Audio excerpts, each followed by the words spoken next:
so he was about 21 years old when he came to Konya, and then he was getting a traditional Muslim education.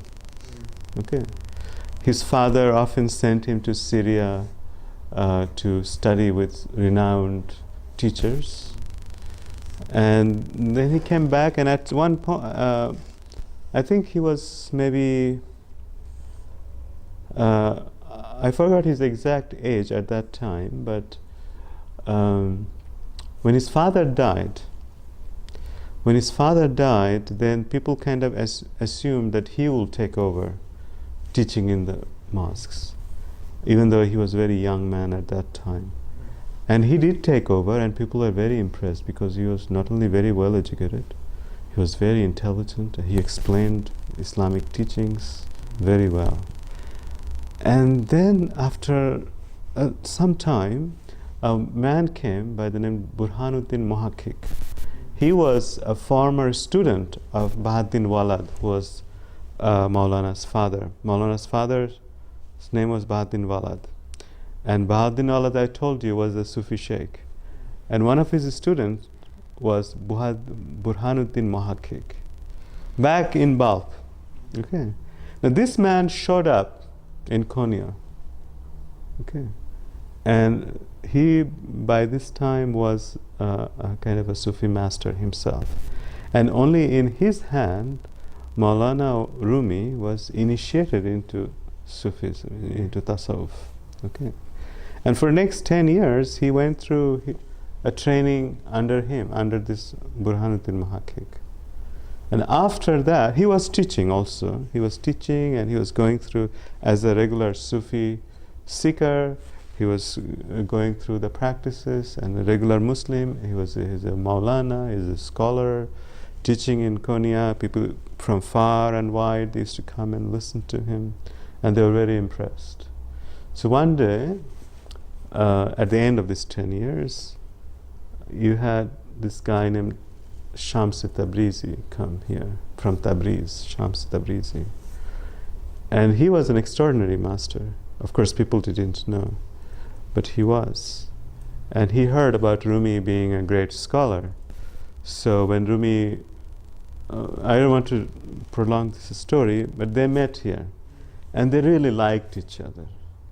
And Shams stayed in Konya with him in his house. Rumi by then was married, he had children. So Shams, and he had students. So when Shams came and stayed with Rumi, Rumi was so mesmerized by his charisma, and he seemed like the voice of God, you know. He was such a great master. And he wanted to learn everything he could learn from this great master. Hello? Do you want to come join us? I think she's Turkish and okay, all right. So Shams stayed here for some time, and then he disappeared. Okay, without telling Rumi what is happening. And then Rumi sent his son Sultan Walad to find him. He heard that he went to Damascus, you know, this Sham, and that was the first time he wrote a poem to Shams, begging him to come back. And he came back with Rumi's son. And again he stayed for some time, and again he disappeared. And people have different opinions. Many people think that he was murdered by some people in Konya who didn't like him. And others think that because he was a great master, he wanted to remove himself, so he's not worshipped, or he's not idealized by these students. Okay, both are feasible, but in Konya, people definitely believe that he was murdered and he's buried not too far from here. There is a mazar of Shams, and people go there to pray. It's actually inside a jami, inside a mosque. Okay. Now, after Shams came, to encounter, met Rumi and this state. It was as if, this ocean of Rumi's heart was already full, and when Shams came, it began to spill, began to flood everything around. And this extraordinary stream of poetry began to come through him. And people began to write it down. And often he would be whirling, holding the mosque's pillars and like going around and around and saying things. And they would write down. And this is, you have from this pouring out of inspirational words, not a regular poet, this inspirational poetry coming out, people wrote it down. And that's what we call, the Mathnawi is one collection, and Diwan-e-Shams Kabir is another collection. He's most well known for these collections. There are also speeches written, he gave in like khutbah, in Friday khutbahs, he was like a regular teacher in the mosques. And those are kind of noted down by his students and put together. It's called Fihi Ma Fihi. You should know. Fihi Ma Fihi. In it, what is in it? Yeah. Okay. I don't think he gave it this name, but I think the students gave it that name. But it's a very good collection, about 100 something of his khutbahs. So he of course did not start Sufism. It started, according to me and according to most scholars and other Sufis, with Rasulullah sallallahu alaihi wasallam, because he's our model. He's not. Nobody else is our model. Okay, Rumi is not our model, but Rumi is a representative of that tradition, and he is somebody who inherited the wisdom of the Prophet, wisdom of the Quran, passed on from master to master to master to master. And he was one. He was a wonderful example. What you can say about him is that he was one of the most beautiful spokesperson for this tradition.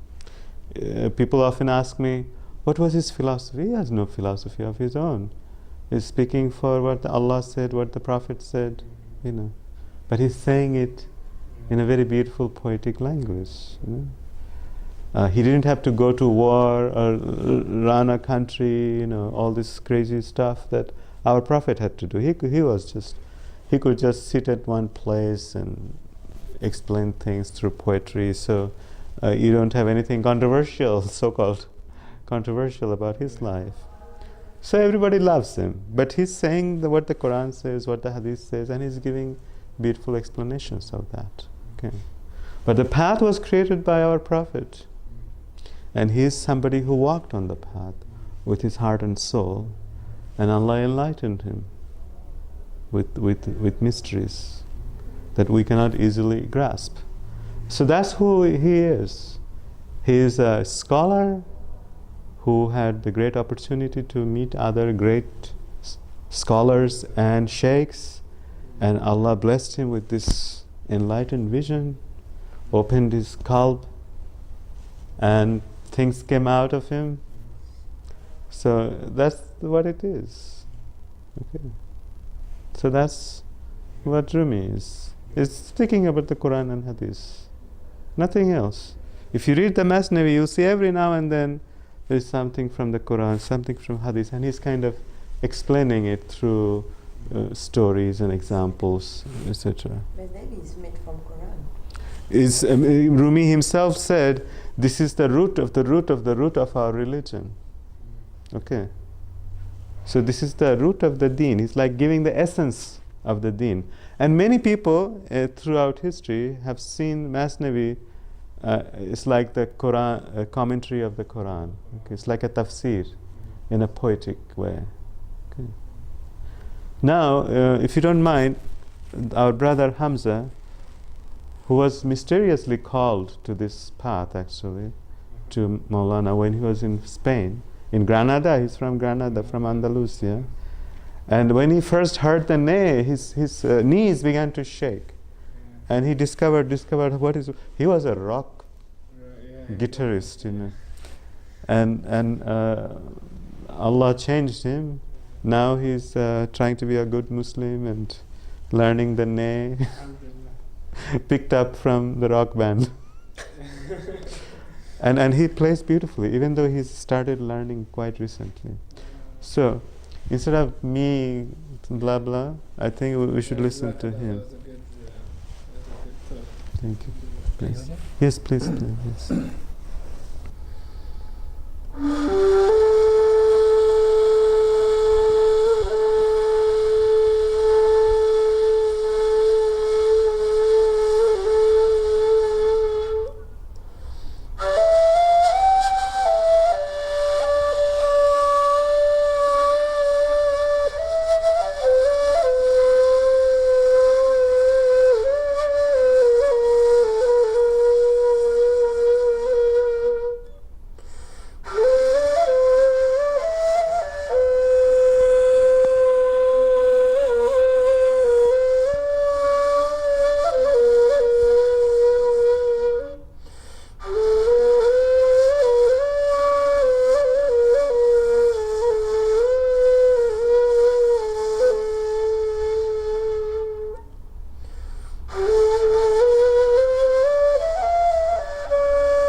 Good. Wonderful. Thank you. Where are you from? We are from Ukraine. Ukraine. Oh. We are traveling around the world. Ah. Ah. He's from Spain. He's from UK. Okay. France. And I'm from Bangladesh. MashaAllah. I'm a Bangladeshi American Turk. Sorry that we are late. No. We could not find. Yeah, of course, it's not possible to find. It's a secret. Some really precious things, not easy to find. The second day we try to find. Oh, of course. There is no advertisement, you see. They have done a wonderful job of advertising in a Turkish booklet. Yes. Completely crazy. So I told them, what is this? Nobody can ever find this out. So today they have put a few signs here and there. Okay. Anyway, if you have any questions, I'm supposed to be the one leading this discussion. I teach in a university here. I know a little bit about, yes. I would not say that I have some questions now, but our purpose to come here is to find more about like philosophy, of Mevlana, Sufis, and from our experience, I had a great conversation with one Ukrainian Sufi. Mm-hmm. It's Zari Garuns, maybe. No, I don't. There are so many all over the world. Yeah. And what Yeah. I'm interested in roots of feelings and emotions. Mm-hmm. It's actually business of my life. I make research in that, writing a book about all the feelings and emotions. I know them from different Feelings and motions of different mystical paths, or Sufism, or human. What Sufi studies on feelings and emotions. yeah. Okay, good. Yeah, like Good, that. yes. That's the most interested topic. Uh-huh. for me. Oh, I hope he doesn't hit the table. Control. She likes to scroll. Intelligent. Okay, good. Really, You know, really. it's very good actually. You know, it develops the brain. Physical movement is very good for the brain for children. I have been reading about it lately. Anyway, really, it's very. If children don't move around, their brain do not develop properly. He moves a lot. Yeah. We are traveling around the earth on the bicycles. So Okay. he has a lot Uh-huh. of movement. Wonderful. Yeah. So let me try to tell you impromptu about feelings and emotions. Islam emphasizes truth, seeking the truth. Okay, Yeah. and love is a byproduct of that. Mm-hmm. Okay, Yeah. emotion is there, but beyond that, seek the truth in our foundational principle, which is not different from Sufism. Sufism and Islam is same. I understand. Islam, Sufism is just practicing Islam with depth, Mm-hmm. you know, under the guidance often of a Sufi master. But the principal message of Islam is La ilaha illallah. Truth is one, God is one. And so you, me, she, he, she, and all of us, and this whole, everything in creation, we originate from the same source. And they're sustained by the same. So we are all interconnected. If we really are convinced of that truth, then we will treat each other with love, with respect. Okay, you might say the oneness of reality. That's Allah is one. Allah is described in the Quran by like 99 names. One of them is Al-Wadud, the loving. Of course He's the loving, but He's also the truth. He's also the reality. He's also the kind one. He's also the generous one, the merciful one. Yeah, I understand that idea, but Yeah. what is interesting for me, Yeah. you know, like if we will take Christianity, for example, there Right. are 7 vices, you know, like glory, sadness, pride, what else? Seven deadly sins. Yeah, Yeah. Not So- 7, not deadly sins. yeah. It's not vices. that. Yeah, Vices. Like Feelings. traits of character. Right. Yeah. Of course, those are also sins in, definitely discouraged in Islam. You know, anger, hatred, envy, jealousy, all those are. Sources where to find that information. Where? Yeah. If you read, the Prophet's sayings of the Prophet Muhammad, what he said about anger, he said nothing burns up your. I don't mean what he said is about anger. I mean, is there the information about all feelings and emotions? I mean, No, I know, I but would say, please go ahead. I would say the best kind of commentary on Islam and Islamic philosophy would be the theologian and philosopher What's it? Abdul Hamid al-Ghazali. Huh? Muhammad al-Ghazali. Well, of course. I mean, he's one of the great He ones. was a philosopher as well as a theologian. He Mm. wrote a famous book because he lived at a time where the Muslims just interacted with Greek sources, Greek philosophy, Mhm. and so on. So it was the time of Ibn Sina, Ibn Rushd, and so on. There was a lot of philosophies as far as Plato and the Hellenist philosophies as well. And so he countered that in some of his arguments. And he was kind of the most celebrated Islamic theologians. A lot of what we know now of Islam kind of came from him because Islam was then forming and conceptualizing. And he wrote a lot on kind of the depth, the secrets, the foundations of religion in his big commentary, Ihya Ulumuddin, the revival of Islamic sciences. Some of the chapters are translated, but I think some aren't. But if you want to see emotions and feelings, I think that would be a really good book. He also wrote a book called Tahafut al-Falasifa, The Incoherence of Philosophers, where in it he kind of debunked some of the philosophies about God and that's emanating from Greeks. So I think he's if you want a philosopher as well as a theologian. Muhammad Ali, Al-Ghazali. His name is Al-Ghazali, but he's not a recent figure. He's from He's, 12th century. I understand. Yeah. But Rumi himself, you can read his writings. He's also one of the authorities in Islam. You know, he's from 13th century. Last 700 years, few people have had as much influence on the whole Islamic world as Maulana Rumi. Okay, so and there are many others. There are many others actually, but these are very well known. There are many great masters who never people heard of. When I met somebody in a village in Bangladesh, you know, nobody in the world knows about him. Maybe 200, 500 people know about him, but he was extraordinary. Okay. There was a great Sri Lankan master, a Sufi master from Sri Lanka who lived in America. He passed away about 20, 30 years ago. But he was extraordinary. He was like Maulana Rumi himself. You know, you don't know about him. His name is Muhay. Maybe you know some names? Yes. Because we are traveling, you know. We're Yeah. traveling down there. So Yeah.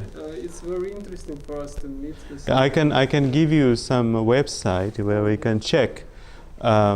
This particular man I'm talking about, who lived in America, was originally from Sri Lanka. There is a lot of information in that website.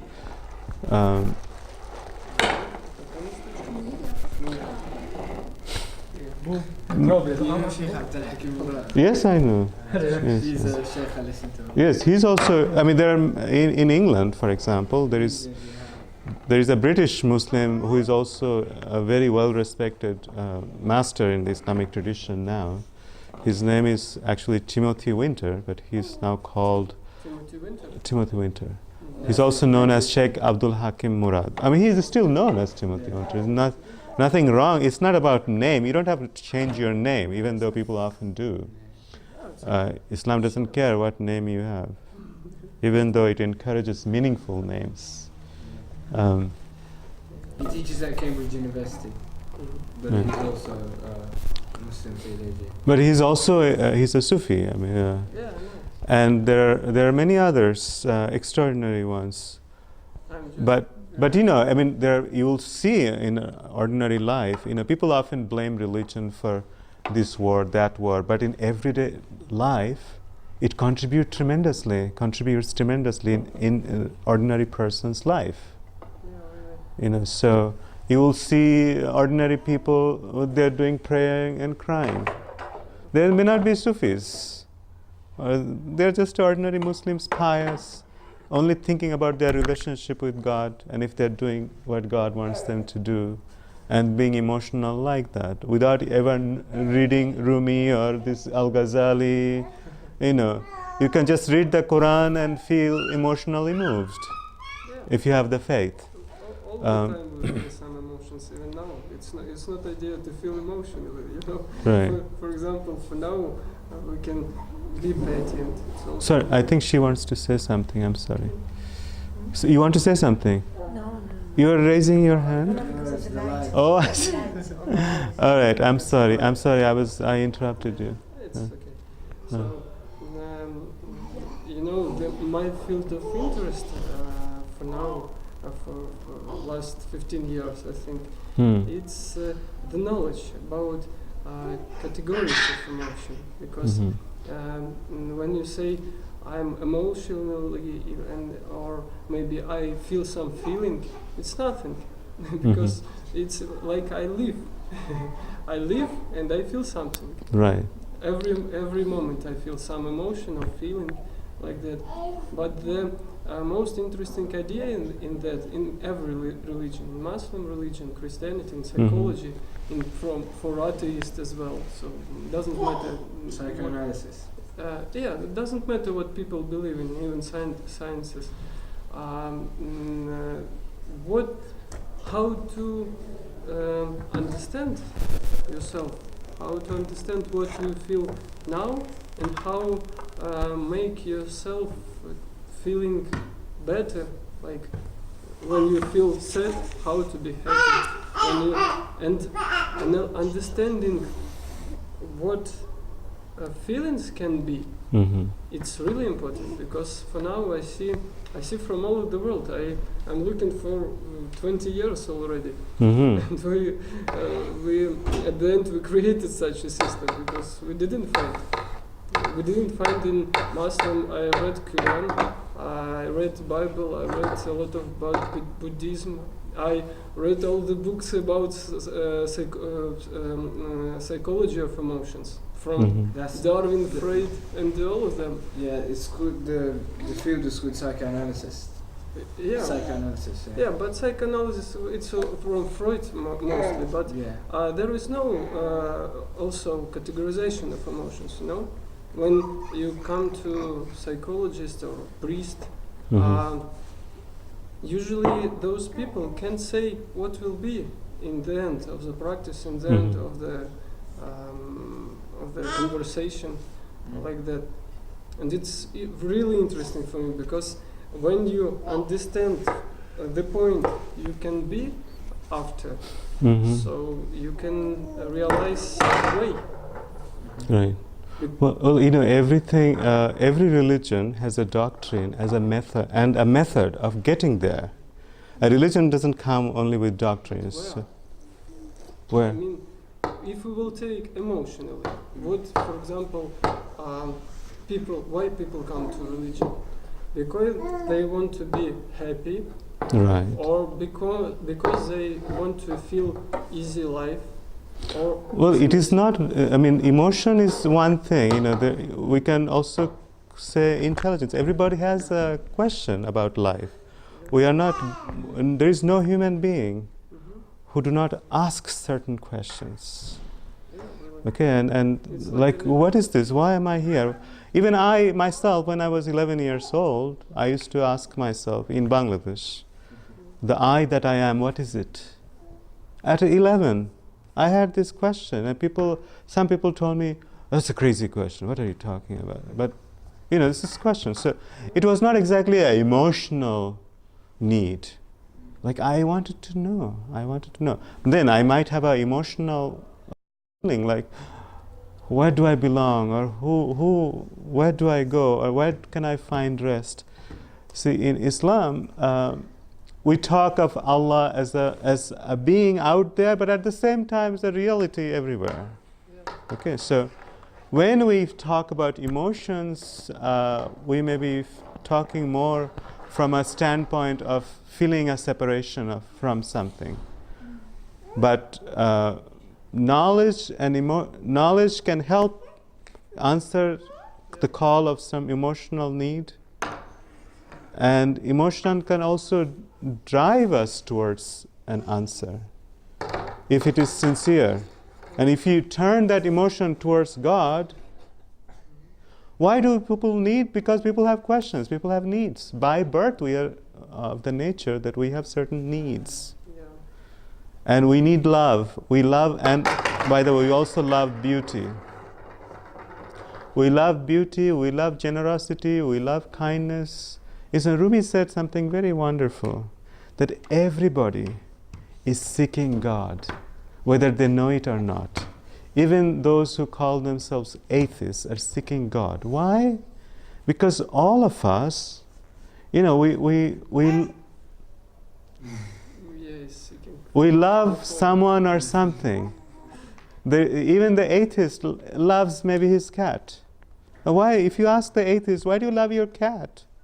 Oh, he's such wonderful, beautiful, kind, generous. And those are the qualities of God. So, by nature, human beings are made in a way that we seek wisdom, we seek love, we seek beauty. We love beauty. These are the explanations given. I think to your answer, there is no one size for all. So different people go into religion for different reasons. Some because of some tend to be more literalist, some tend to be more mystical, and so on. So I don't think people go into religion because they think, wow, I mean, for example, I want to believe in a hereafter. That's why everybody believes in religion. Somebody comes to find the answers for the questions, but it's also a feeling. Feeling which proves you to find the answers to the questions. It's interest. It's a feeling.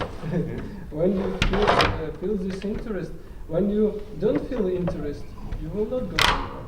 So right, but you can say it in many different ways, but why do people go for religion? People have a need to believe that there must be something beyond what seems to be transient. There is, I think, that need.